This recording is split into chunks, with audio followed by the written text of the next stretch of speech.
वयाची बरीच वर्ष चाळीतच गेली. आता आम्ही फ्लॅटमध्ये कोंडलेल्या अवस्थेत राहतो. कोणताही सण असू दे, सर्वांचे दरवाजे बंद म्हणजे बंद. एकाच्या घरात काय चाललंय ते बाजूच्या फ्लॅटवाल्याला समजत नाही, इतकी प्रायव्हसी जपली जाते. असो, तर चाळीची मज्जा काही औरच होती. एका मजल्यावर 50 खोल्या, 3 मजल्यांची चाळ, मागे 25 खोल्या आणि पुढे 25 खोल्या, मध्ये दरवाजा आणि सर्वांना एकच सामायिक गॅलरी. 25 खोल्यांचे दरवाजे एकाच दिशेला उघडायचे. सकाळी सूर्य उगवायच्या आधीच सगळ्यांचे दरवाजे उघडायचे, ते रात्री 11-12 वाजताच बंद व्हायचे. श्रीवर्गापैकी कोणीही कोणाच्याही घरात बिनदिक्कत ये-जा करायचं.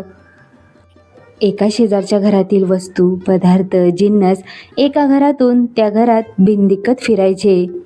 कसलाही विधिनिषेध किंवा औपचारिकपणा नव्हता. बऱ्यापैकी एकोपा जपून होती सर्व कुटुंब. म्हणजे कोणाची भांडणं व्हायची नाहीत अशातला प्रकार नव्हता, परंतु अशी भांडणं फार दिवस टिकायची नाहीत. आमच्या चाळीत सर्व सण अगदी धूमधडाक्यात साजरे व्हायचे आणि दिवाळी म्हणजे तर 8 दिवस अक्षरशः चंगळ जत्रा असायची. शाळेची 6माही परीक्षा संपलेली असायची.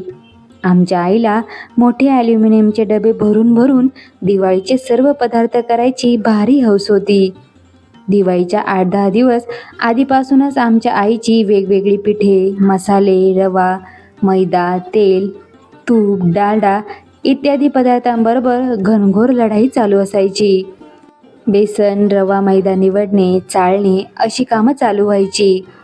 आमच्या मजल्यावरील इतर घरातून मुली, बायका येऊन करंज्या लाटायच्या, शंकरपाळ्या कापून त्या भाजून द्यायच्या, बेसनाचे, रव्याचे लाडू वळून द्यायच्या, साच्यातून शेव आणि चकल्या काढणे, तेलात भाजणे वगैरे सर्व प्रकार दुपारच्या जेवणानंतर चालू व्हायचे. ते अगदी अंधार पडेपर्यंत चालू असायचे. अगदी दिवाळीच्या दिवसापर्यंत प्रत्येकाच्या घरात आलटून पालटून हाच कार्यक्रम असायचा. सर्वांच्या घरात दणकावून दिवाळीचे पदार्थ बनवले जायचे. या सर्व पदार्थांना पुणे, नाशिक, मराठवाडा, पश्चिम महाराष्ट्र, कोकण अशा वेगवेगळ्या चवी असायच्या. प्रत्येक घरातले पदार्थ चवीला वेगवेगळे लागायचे. तोपर्यंत घरातील पुरुष मंडळी घराला रंग काढणे, कंदील बनवणे, कंदील लावणे, तोरणी लावणे अशा कामांना हातभार लावायचे. त्याच दरम्यान नवीन कपडे, रांगोळी, उटणे, काटेरी वगैरे घरात यायची आणि मग आतुरता असायची दिवाळीच्या पहिल्या अभ्यंग स्नानाची. दिवाळीच्या पहिल्या आंघोळीच्या दिवशी सर्वात आधी उठून चाळीच्या खाली येऊन कोण फटाके लावतो याची स्पर्धा असायची. दिवाळीच्या पहिल्या आंघोळीच्या दिवशी पहाटे 3-4 वाजताच कोणीतरी रशीभार पेटवायचं. त्यावेळी चौकोनी खोक्यातला कॅप्टन नावाचा मोठा बार मिळायचा आणि हिरव्या सुतळीचा रशीबार मिळायचा. दुडूम करून मोठा आवाज व्हायचा आणि आमची चाळ अर्धवट झोपेतून जागी व्हायची.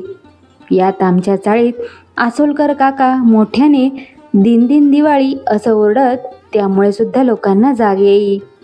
या फटाक्यांच्या आवाजाच्या आधीच आमच्या मातोश्री उठलेल्या असायच्या. मग आमची लगबग चालू व्हायची. घाई असायची खाली जाऊन इतर मुलांबरोबर फटाके उडवण्याची.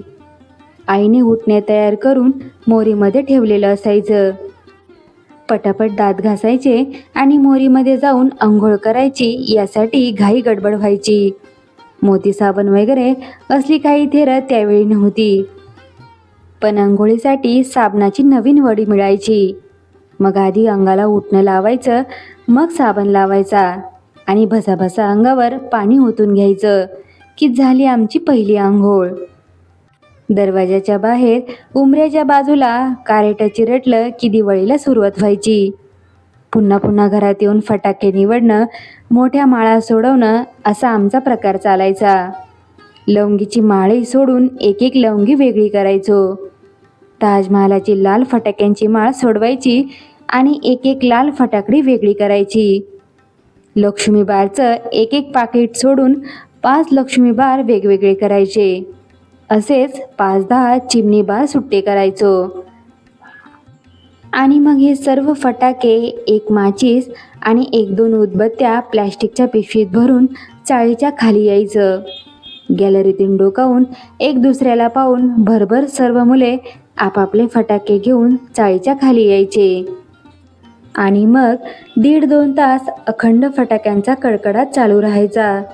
मध्येच कोणीतरी कानाचे पडदे हलवणारा रश्शीबार लावायचा. तोपर्यंत लख्ख उजाडलेलं असायचं.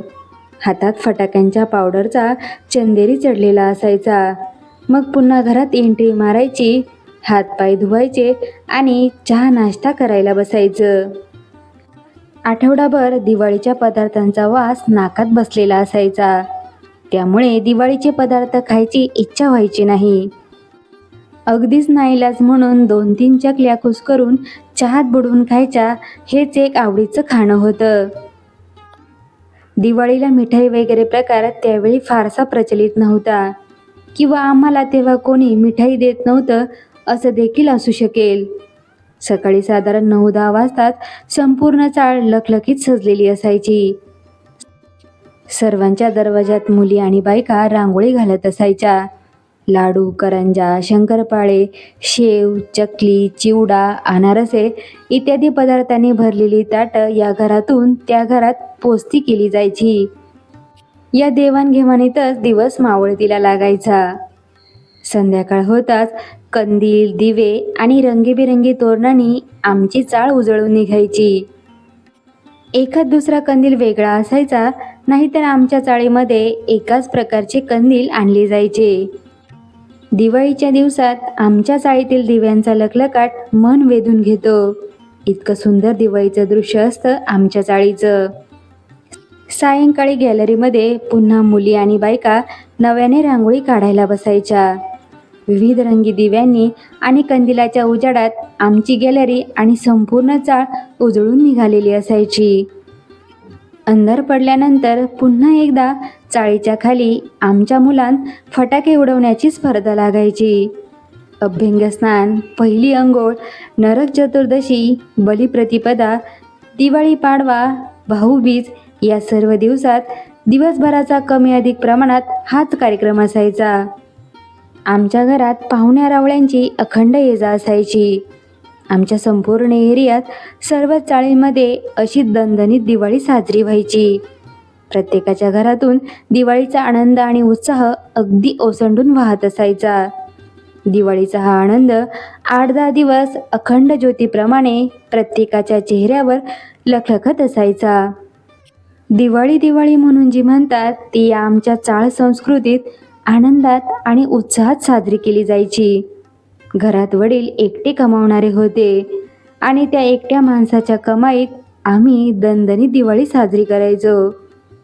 त्यावेळी दिवाळीतल्या आनंदाला पारावर नसायचा. आजही आम्ही चाळीतील दिवाळीच्या आठवणीत सहज रममाण होतो, कारण आता आमच्या दिवाळीच्या आनंदाला ती अज्ञानाची आणि निरागसतेची सोनेरी किनार नाहीये. छोट्या छोट्या गोष्टींमधून आनंद घेण्यासाठी जो बाळबोध मेंदू लागतो तो आता दुनियादारीमुळे बत्थड झालेला आहे.